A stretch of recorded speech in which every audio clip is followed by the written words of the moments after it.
Pada tahun 1895, seorang profesor Jerman bernama William Thomson menemukan sinar X melalui eksperimen tabung sinar katoda. Nah, rangkaian tabung sinar katoda dapat dilihat seperti pada gambar depan. Pada tabung sinar katoda terdapat dua filamen atau dua lempeng yang terbuat dari logam berat, di mana kedua lempeng ini berada dalam sebuah tabung kaca yang hampa atau udara. Kemudian, kedua lempeng tersebut dihubungkan dengan suatu potensial listrik, di mana lempeng anoda dihubungkan dengan kutub positif dari potensial listrik, sedangkan lempeng katoda dihubungkan dengan kutub negatif dari potensial listrik. Pada katoda atau yang dihubungkan dengan kutub negatif potensial listrik, itulah tempat di mana energi elektron berada. Prinsip kerja dari tabung sinar katoda bersama dengan efek fotoelektronik.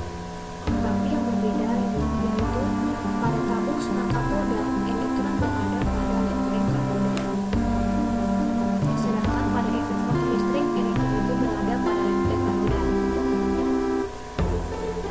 Agar elektron yang berada pada katoda ini bisa lepas dari katoda dan menuju ke anoda, maka potensial listrik yang digunakan haruslah potensial listrik yang sangat tinggi. Saat kedua lempeng ini dihubungkan dengan potensial listrik, maka elektron akan lepas dari katoda. Namun saat lepas dari katoda, elektron itu tidak mempunyai kecepatan awal, atau artinya elektron masih dalam keadaan diam. Kemudian potensial listrik itu dinaikkan hingga menjadi potensial yang sangat tinggi, barulah elektron itu dipercepat bergerak, kemudian dipercepat dengan kecepatan V menuju anoda, sehingga kecepatan dari elektron ini karena dipengaruhi oleh potensial listrik dapat dirumuskan secara matematis, yaitu V sama dengan akar dari 2 kali muatan elektron dikali dengan potensial listrik dibagi dengan massa elektron. Ketika elektron sampai di anoda, elektron akan menabrak anoda. Ingat bahwa awalnya elektron mempunyai kecepatan awal sama dengan 0, kemudian dipercepat dengan kecepatan V yang dipengaruhi oleh potensial listrik, yang berarti bahwa elektron mempunyai energi kinetik. Namun pada saat elektron menabrak anoda, elektron diperlambat kemudian berhenti, sehingga energi kinetik dari elektron akan hilang. Nah, dalam fisika kita tahu bahwa energi itu adalah kekal, di mana energi tidak dapat diciptakan atau dimusnahkan, tetapi hanya dapat diubah dari satu bentuk ke bentuk yang lain. Jadi energi kinetik yang hilang saat elektron menabrak anoda ini akan diubah menjadi pancaran sinar X. Nah, pancaran sinar X itulah cara dari produksi sinar X.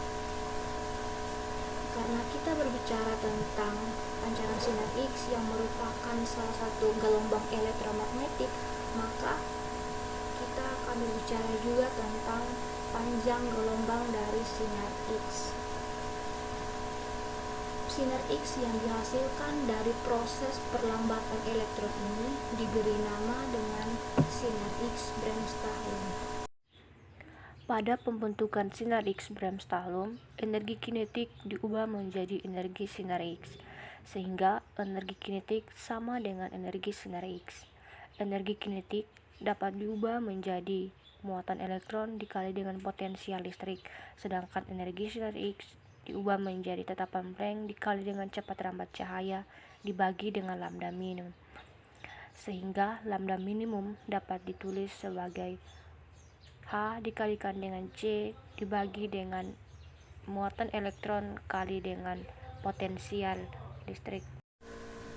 Jika elektron masih mempunyai cukup energi saat berada di anoda, maka elektron akan bergerak dengan kecepatan konstan, kemudian menabrak atom-atom yang berada di anoda.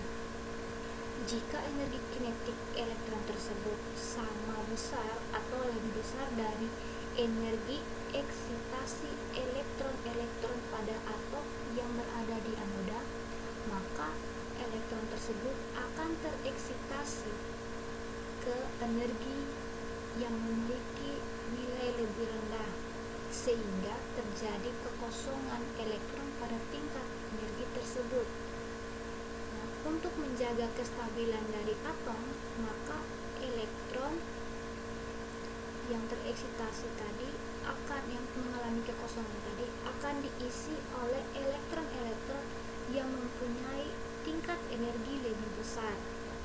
Nah, pada saat energi yang mempunyai tingkat energi besar tadi mengalami perpindahan sehingga mengisi kekosongan atau terjadi transisi, maka elektron tersebut akan memancarkan energinya dalam bentuk foton gelombang elektromagnetik yang sering disebut dengan sinar X. Nah, oleh karena tingkat-tingkat energi di dalam atom itu terkuantisasi, maka sinar X yang dipancarkan memiliki panjang gelombang atau energi yang tertentu atau disebut dengan diskrit.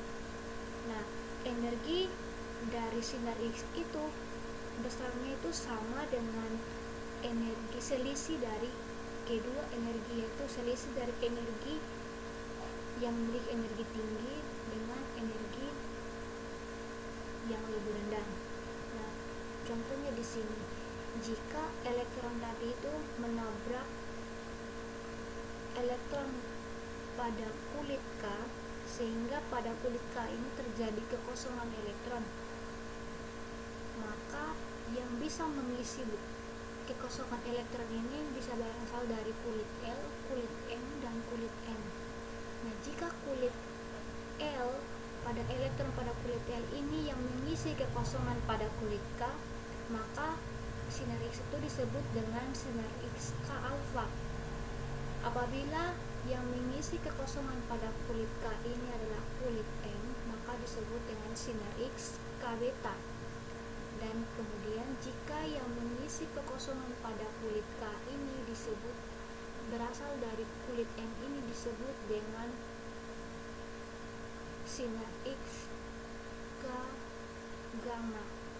Nah, proses pembentukan dari sinar X dengan cara seperti ini disebut dengan sinar X karakteristik.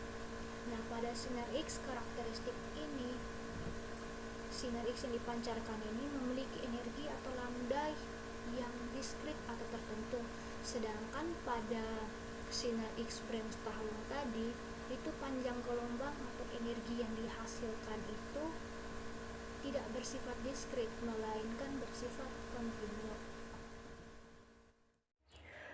Ketika sinar X monokromatik datang pada permukaan kristal, sinar tersebut akan dipantulkan. Akan tetapi, pemantulan terjadi hanya ketika sudut datang mempunyai nilai tertentu. Besarnya sudut datang bergantung pada panjang gelombang dan konstanta kisi kristal. Menurut pendapat Braggs, kristal dapat dipandang terdiri dari bidang-bidang datar atau kisi kristal yang berfungsi sebagai cermin semi-transparan. Misalkan, dua sinar X yang homogen dengan panjang gelombang lambda diarahkan pada kristal dengan sudut theta, di mana garis sinar datang AB dan DE setelah dibelokkan dari kisi kristal Y dan Z akan bergerak membentuk garis BC dan EF. Jarak antara kisi sama dengan D. Garis BP dan BQ tegak lurus dengan garis DE dan EF. Perbedaan jarak antara dua gelombang ABC dan DEF akan sama dengan PE tambah dengan EQ. Pada segitiga PBE, PE sama dengan BE dikali dengan sin theta atau D sin theta. Pada segitiga QBE, sin theta sama dengan EQ dibagi dengan BE atau EQ sama dengan BE sin theta atau D sin theta. Perbedaan jalur kedua gelombang yaitu PE ditambah dengan EQ sama dengan D sin theta ditambah dengan D sin theta, sehingga menghasilkan 2D sin theta. Jika perbedaan jalur dua gelombang sama dengan 2D sin theta, maka sama dengan 2 kali integral panjang gelombang sinar X, yaitu N dikali lambda. Lalu interferensi konstruktif akan terjadi di antara sinar pantul, maka akan saling memperkuat, sehingga intensitas dari sinar pantul adalah maksimum. Maka 2D sin theta sama dengan N kali lambda, di mana N adalah orde difraksi, N adalah 1, 2, 3, dan seterusnya. Inilah yang disebut dengan hukum Bragg tentang difraksi sinar X oleh kristal.